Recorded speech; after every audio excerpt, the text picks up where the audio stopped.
और बड़ी खबर इस समय आपको बता दें, कश्मीर से मिल रही है। कश्मीर के बांदीपोरा में संदिग्ध आतंकियों ने एक प्रवासी मजदूर की गोली मारकर हत्या कर दी। आतंकी ने प्रवासी मजदूर की हत्या रात तकरीबन 12:30 बजे की। प्रवासी मजदूर बिहार का रहने वाला है और उसका नाम मोहम्मद अमरेज बताया जा रहा है।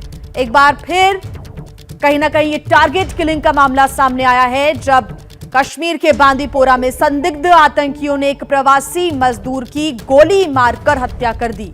आतंकी ने प्रवासी मजदूर की हत्या रात तकरीबन 12:30 बजे की है।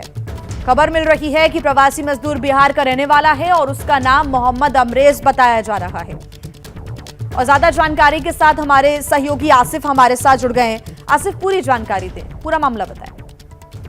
जी देखिए, जो खबर आई है कि रात को तकरीबन 12:30 बजे बांदीपोरा के अजस के संडोरा गांव में एक प्रवासी मजदूर को काफी नजदीक से गोली मारी गई।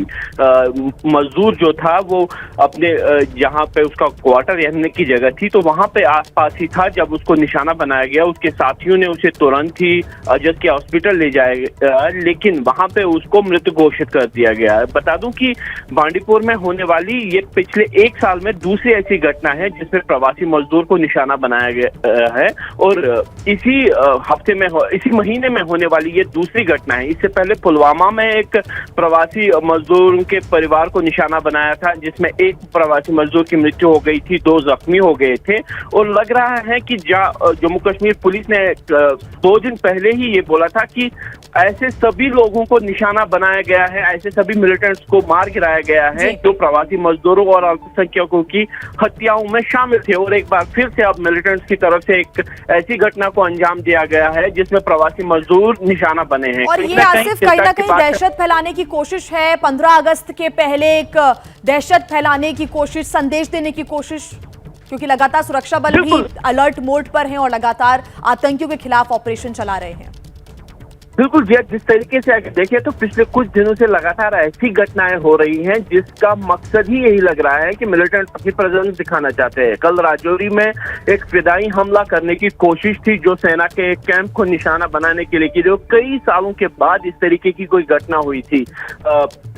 2 दिन पहले पुलवामा में 30 kg आईडी मिला था, जो अगर फटता तो काफी ज्यादा नुकसान हो सकता था। और अब प्रवासी मजदूरों को निशाना बनाना की घटना घटी है और आशंका ये है कि कॉपी कैट अटैक्स हो सकते हैं, कि इस तरीके की घटनाएं और ज्यादा हो सकती हैं आने वाले दिनों में, या फिदाइन हमले हो सकते हैं, आईडी का इस्तेमाल या प्रवासी मजदूर, यानी लगातार जो है मिलिटेंट्स अपनी प्रेजेंस जताने की कोशिश कर रहे हैं और सुरक्षा बलों के दावों को जुटलाने की भी कोशिश कर रहे हैं, जिसमें ये कहा गया है कि अब कश्मीर घाटी में केवल 45 से 50 मिलिटेंट्स ही बचे हैं और मिलिटेंट्स इस तरीके की घटनाएं अंजाम दे रहे हैं जहां पे या तो कोई बड़ी वारदात या फिर टारगेटेड किलिंग्स को अंजाम दिया जाने लगा है।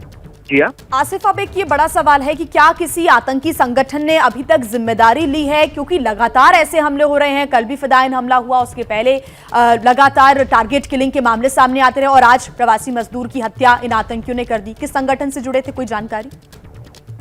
ये देखिए, चौंका देने वाली बात यही है कि इन तीनों घटनाओं जिनके बारे में आपने बात कही, ना ही जो आईडी मिला था जिसको सुरक्षा बलों ने निष्क्रिय किया, या फिर कल जम्मू के राजौरी में जो फिदाई हमला हुआ था, या फिर अभी ये प्रवासी मजदूर जिसकी हत्या आज हुई है, अभी तक इन तीनों घटनाओं की जिम्मेदारी किसी संगठन ने नहीं ली है। और ना ही आधिकारिक सूत्रों यानी पुलिस या सेना की तरफ से इस बाबत कोई उंगली उठाई गई है कि इस संगठन का इसमें हाथ है। यानी कहीं ना कहीं चौंका देने वाली बात यह है कि ना तो संगठन ही अब ये दावा कर रहे हैं कि उन्होंने हमला किया है, ना ही सुरक्षा बल ये बता पा रहे हैं कि किस संगठन ने इस घटना को अंजाम दिया, जो कि बहुत ज्यादा चौंका देने वाली बात है, क्योंकि घटनाएं हो रही हैं और किस संगठन की तरफ से की जा रही है ये साफ नहीं हो रहा है पिछले कुछ दिनों से।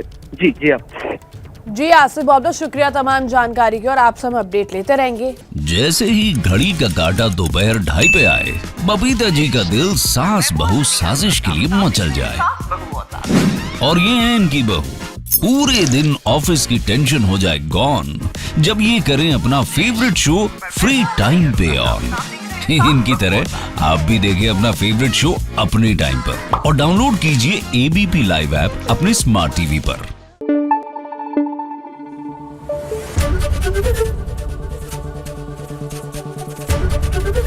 एबीपी न्यूज आपको रखे आगे।